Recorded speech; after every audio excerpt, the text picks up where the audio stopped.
తెలుగువారు ఎక్కడ ఆపదలో ఉన్నా వారికి భరోసా కల్పించిన పార్టీ తెలుగుదేశం పార్టీ అని విశాఖ జిల్లా పశ్చిమ ఎమ్మెల్యే గణబాబు పేర్కొన్నారు.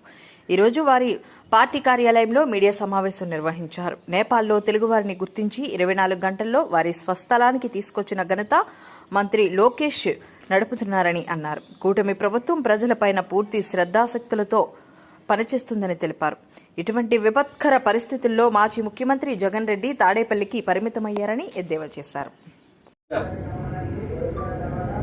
ఆర్టీజీఎస్ కేంద్రాన్ని, ఆ వార్ రూమ్ని కూడా కమాండ్ కంట్రోల్ ఆఫీస్గా మార్చుకొని కేంద్ర సహకారంతో సుమారు 215 మందిని తెలుగువారిని వారితో స్వయంగా మాట్లాడి నేరుగా వారికి ఒక భరోసా, ఒక ధైర్యాన్ని కలిగించి అక్కడ వసతి ఏర్పాట్లు, అక్కడ ఎంబసీతో కూడా చర్చించి అక్కడ వసతి, ఫుడ్ ఏర్పాటు చేస్తూ వారిని విశాఖపట్నం, తిరుపతి ఇలా ఇతర ప్రాంతాలని తీసుకుని వచ్చి వాళ్ళకి ఇక్కడ ల్యాండ్ అయ్యి మళ్ళీ వాళ్ళ స్వస్థలానికి తీసుకెళ్లేటువంటి ఒక బృహత్తర కార్యక్రమం వాళ్ళ మాటల్లోనే చూపిస్తే అక్కడ వాళ్ళ కళ్ళ ఎదుటే ఒకవైపు దాడులు కానీ, కాల్చివేతలు కానీ, ఒక పర్యాటకుల తిరిగి వస్తామా రామా అనేటువంటి ఒక భయాందోళనలో ఉన్నటువంటి తెలుగు వారికి ప్రభుత్వం పరిపాలన అంటే ఏంటో,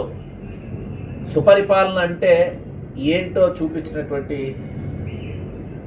నాయకత్వం ఈ రాష్ట్రంలో ఉండటం, చంద్రబాబు నాయుడు గారు అడుగుజాడల్లో నారా లోకేష్ గారు సాంకేతికంగా ఉండేటువంటి, ఎందుకంటే అక్కడ ఉండేటువంటి ఫ్యామిలీస్ కానీ అక్కడ ఉండేటువంటి పర్యాటకుల్ని మ్యాపింగ్ చేస్తూ ఉన్న టెక్నాలజీని కూడా ఉపయోగిస్తూ వారు ఎక్కడైతే సేఫ్ ప్లేస్ ఉంటుందో అది కూడా ఐడెంటిఫై చేసి రియల్ టైంలో వాళ్ళకి సాయం అందించేటువంటి క్రమంలో టెక్నాలజీని కూడా ఉపయోగించుకోవడం, కేంద్ర సహకారాన్ని తీసుకోవడం, నేరుగా వారికి ధైర్యం చెప్పడమే కాదు, వారి ఊహించని విధంగా 24 గంటల్లో మాట్లాడిన 24 గంటల్లో వాళ్ళ స్వస్థలాల్లో ల్యాండ్ చేయడం అనేటువంటి వారు మాటల్లోనే ఈరోజు ప్రయాణికులు వచ్చినప్పుడు వారి మాటల్లోనే విన్నాం. ఒక బాధ్యతాయుతంగా ఈరోజు వ్యవహరించేటువంటి ఒక నాయకత్వం ఈ రాష్ట్రంలో ఉండటం.